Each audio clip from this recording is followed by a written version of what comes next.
This weekend, the United States marks 250 years since the signing of the Declaration of Independence. 250 years. That is a remarkable milestone. Whatever our political convictions, it is worth pausing to give thanks for the freedoms we enjoy, for the generations who have sacrificed to preserve them, and for the democratic experiment that has endured longer than many people thought possible. But anniversaries are not only occasions for celebration, they are also opportunities for reflection. They invite us to ask not only where we have been as a nation, but who we have become.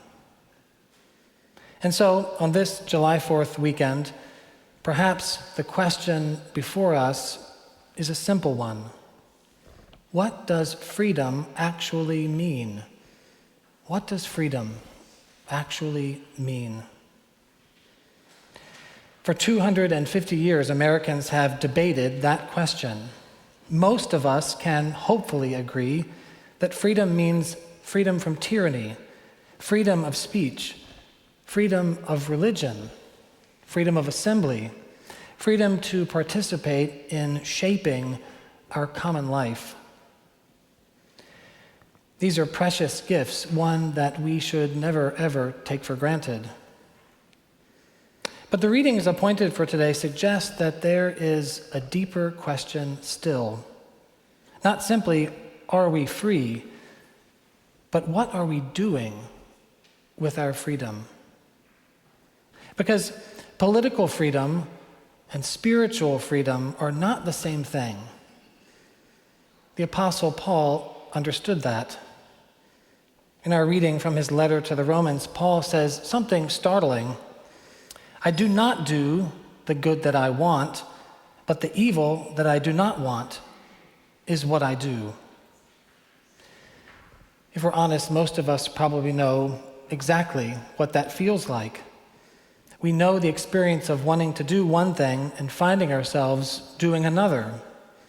We want to be patient, but we lose our temper. We want to be generous, but we cling tightly to what we have. We want to forgive, but we carry old grievances. We want to love our neighbors, but fear and prejudice get in the way. Paul is describing a kind of bondage that no government can solve. A nation can be politically free while its people remain captive to greed, prejudice, hatred, violence, selfishness, addiction, or despair. I think the founders of this country understood that free societies require virtuous citizens. Paul goes even deeper, though. The problem is not simply that we sometimes make bad decisions. The problem is that there are forces within us that distort us from becoming the people God created us to be. And what is true of individuals can also be true of nations. The contradictions Paul sees in himself can be embedded in an entire society. We proclaim liberty while tolerating or promoting injustice. We celebrate equality while excluding some of our neighbors. We speak of human dignity while turning away from those who are suffering or most vulnerable. We honor freedom so long as those in power get to decide what freedom means and who gets to enjoy it. The Christian faith, though, has never allowed us to imagine that freedom alone is enough. Freedom is not an end in itself. It is always oriented towards something beyond itself. The question then for followers of Jesus is always, freedom for what? And I think it's precisely there that Jesus enters into this conversation. Come to me, all you who are weary and are carrying heavy burdens, and I will give you rest, he reassures his followers in our gospel reading this morning. Notice what Jesus does not say. He does not promise victory. He does not promise wealth. He does not promise national greatness. He does not promise that our side will win. What he promises is rest. And perhaps that sounds almost disappointingly small until we stop and consider how many people are weary. How many people are carrying burdens?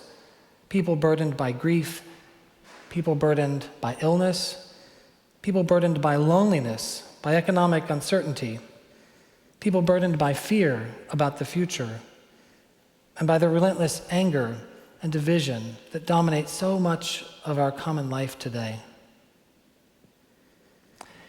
Jesus' vision of a healthy society looks very different from the measurements that we often use. We tend to measure success through wealth, power, military strength, economic influence, growth. Jesus asks a very different question, though. Are the weary finding rest? Are burdens being lifted? Are people being treated with gentleness? Are the oppressed being set free? And then Jesus names something even more surprising. Learn from me, he says in our gospel today, for I am gentle and humble in heart.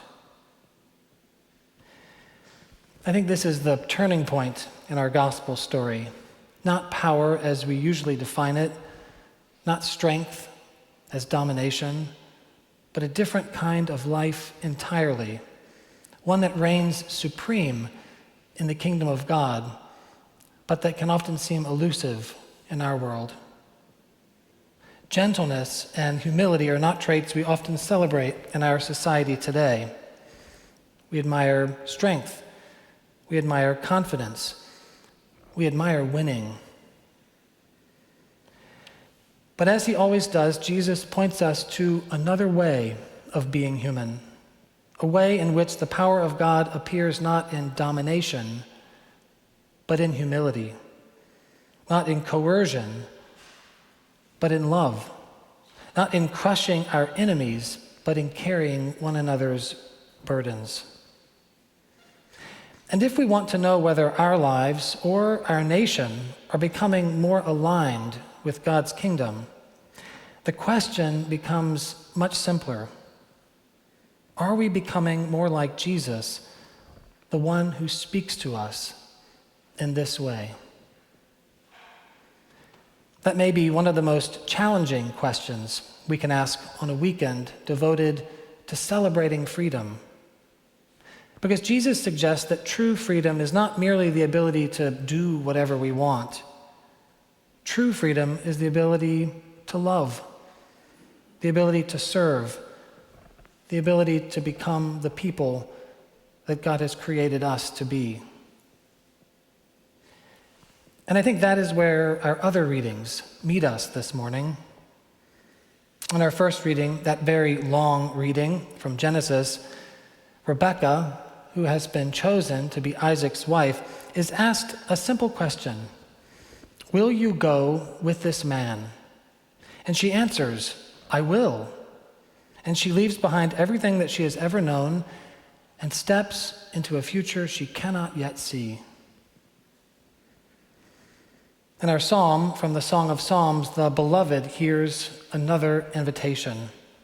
Arise, my love, my fair one, and come away. Winter is over. A new season is beginning. Flowers are blooming. The world is coming alive. Both of these readings are stories of invitation. Neither is about coercion. Neither is about force. Both are about the freedom to say yes, the freedom to respond to a call, the freedom to trust, the freedom to step into God's future.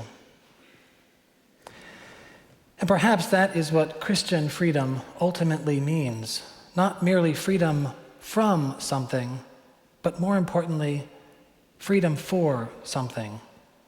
Freedom for love. Freedom for compassion. Freedom for justice. Freedom for mercy. Freedom for building communities where every person knows they belong. Freedom for participating in God's work of healing the world.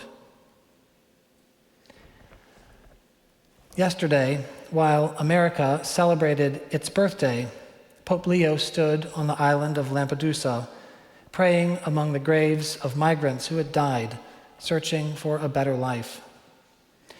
It's a sobering reminder that freedom remains one of humanity's deepest longings. But the gospel presses us to ask one question beyond that longing. Once our freedom is gained, what will we do with it? Will we use it only for ourselves, or will we use it to build a society where burdens are lighter, where the weary find rest, where the vulnerable are protected, where strangers are welcomed, where power is exercised with humility, and where love of neighbor is more than a slogan? Nothing about that happens automatically. It requires people like us, people who choose day after day to use their freedom in service of something greater than themselves. The gospel doesn't ask us to reject our love of country, but it does ask us to measure every nation, including our own, against the character of Jesus Christ. And Jesus, remarkably, tells us the deepest truth about power is not greatness, but gentleness. Learn from me, for I am gentle and humble in heart. May God give us the wisdom to use our freedom well. And may God help us become the kind of people and the kind of nation that more closely reflect the gentle and humble heart of Christ. And may God give us the courage to live that way.